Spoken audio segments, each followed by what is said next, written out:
You're listening to the Health Powered Productivity Podcast by Rader Co. I'm Marcy Rader, founder and chief productivity lead.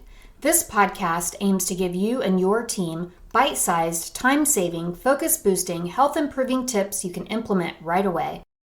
Welcome back to Navigating the Return to the Office, our 4-part series designed to help you transition back to in-person work without losing productivity or your sanity. I'm Marcy Rader, and in this episode, we're looking at this challenge from a higher level and how companies can structure return to office policies that actually work. In my latest book, Reclaim Your Workday, I divide tactics into levels of individual contributor, manager, and C-suite or business owner.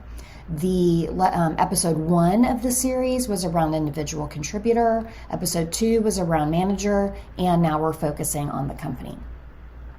Now, since the pandemic, companies have experimented with different approaches, fully remote, hybrid, or they still mandated in-office days.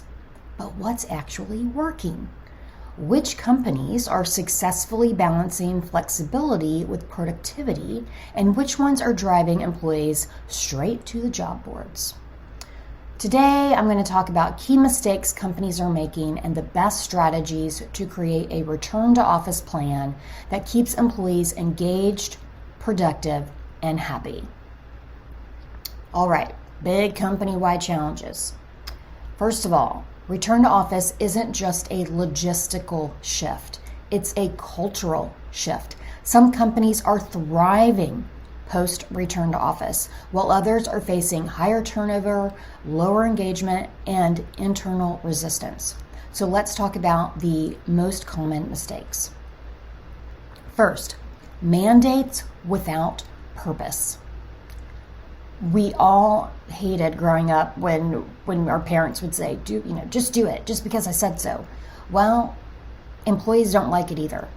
And so if leadership can't clearly articulate why people need to be in the office, employees are not going to buy in. And saying we need collaboration without providing structured collaboration time or setting guidelines isn't enough.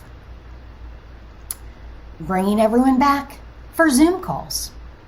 If employees are commuting only to spend half their day on virtual meetings, they're going to resent it.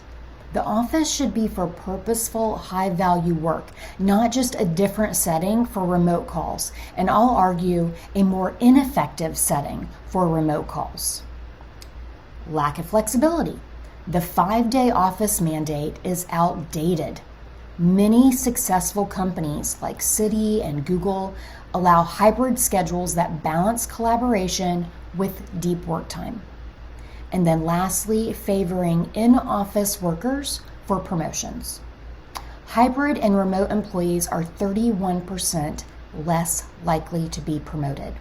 If companies don't create equitable recognition systems, they'll lose top talent who seek fairer workplaces. What's actually working, Marcy? Well, the 4-day work week. Studies show that a 4-day work week boosts productivity while reducing burnout and absenteeism. Companies like Microsoft Japan and Bolt have successfully piloted 4-day work weeks with no drop in performance. And I encourage you to look up the results. You can just Google it for Microsoft Japan and their 4-day work week. A reduced work week forces better prioritization, it limits unnecessary meetings, and it increases employee engagement. And, we are not a giant company by any means. I will say that at Rader Co., we practice no email Fridays. So we don't process email on Fridays, and this is just our day to catch up, wrap things up, plan for the next week, and so on. And I love that. We also took our director of marketing and client concierge. She was working basically flexible schedule whenever she wanted to work. It didn't matter if it was a weekend. I didn't care because we're all about outcome and not hours worked. But we took her to just 3 days, Monday, Tuesday, Thursday, last year, and she gets the same amount done in 3 days, and she loves it. I love it because I know better when things are going to be completed, and again, it forces her to prioritize better, and we absolutely love it. You'll want to design the office for the work you want done. So offices should encourage collaboration, brainstorming, and high-impact work, and not just be a space for sitting at a desk. So consider collaboration zones and quiet, deep work areas to accommodate different working styles. The open office concept is a focus killer. It's even worse than a decade ago now because people are in video meetings all day. So they're trying to talk quietly, or they're not talking quietly and they're being disruptive. So you have to have phone booths or some huddle room or somewhere else for people to go. Focus days and no meeting policies. Companies like Abdo, which is featured in Reclaim Your Workday, have implemented 4 focus weeks a year with 0 meetings. When I wrote the book, they were doing this 2 times a year where they have a whole week, twice a year without meetings.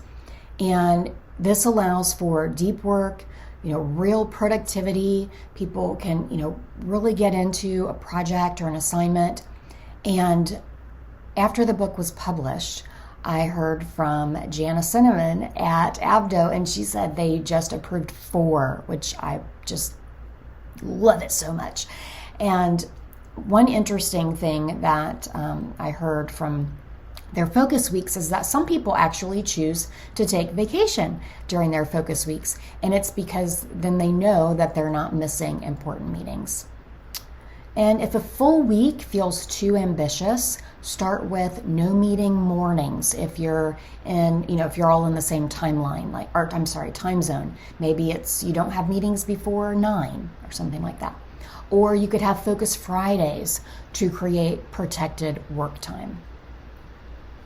You also want to set clear expectations for hybrid work.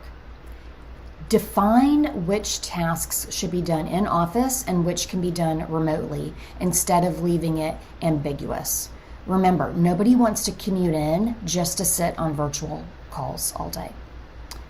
You can implement team sync-up days where everyone is in the office on the same days for intentional collaboration. You also want to make sure that you promote equity between your remote and in-office workers. So use performance tracking based on outcomes, not hours in the office. Create digital-first communication strategies so remote employees aren't left out of discussions and decisions. And ensure leadership is equally accessible to remote and in-office employees. And just to go back to the performance tracking based on outcomes, I remember way back in the day, I was a clinical research associate, and we would write trip reports. And I think, let's say we were given 2 hours to do them. Well, I was really fast at mine, and I could get them done in like 30, 40 minutes. And I actually had a manager tell me once that it made the rest of the team look bad, and they couldn't charge as much if I was able to do it in 30 to 40 minutes. And also, because I was billing hourly, I wasn't making as much money as the people that were working slower than me. And, when I think about people like accountants or, attorneys or anybody that bills by the hour, so it means that the better you get at your job, the less money you make. Like, that doesn't even make sense. And so it really should be on outcomes. And then one other thing is, when you're rebuilding culture, don't force fun. Instead of like mandatory happy hours, focus on meaningful team building, mentorship programs, especially for our younger generation that maybe have always worked remote, cross-functional projects, actual collaboration opportunities. So let's recap what companies can start doing today. First, explore the feasibility of a 4-day work week. Pilot it in small teams or departments. Clearly define why employees should return to the office and what work is best done there. Implement focus days, or what we call design days, or no meeting windows to protect deep work time. Set clear hybrid work expectations. Determine what's in office versus remote work. Ensure fair recognition between remote and in-office employees. And design office spaces with collaboration and productivity in mind. Companies that treat return to office as a strategic opportunity rather than a mandate will retain top talent, boost productivity, and build a work environment that employees actually want to be part of. Now, next week, we're wrapping up this series with a look into the future of work. Where is all of this heading? Will hybrid remain the norm? What role will AI play in the workplace? You will not want to miss that.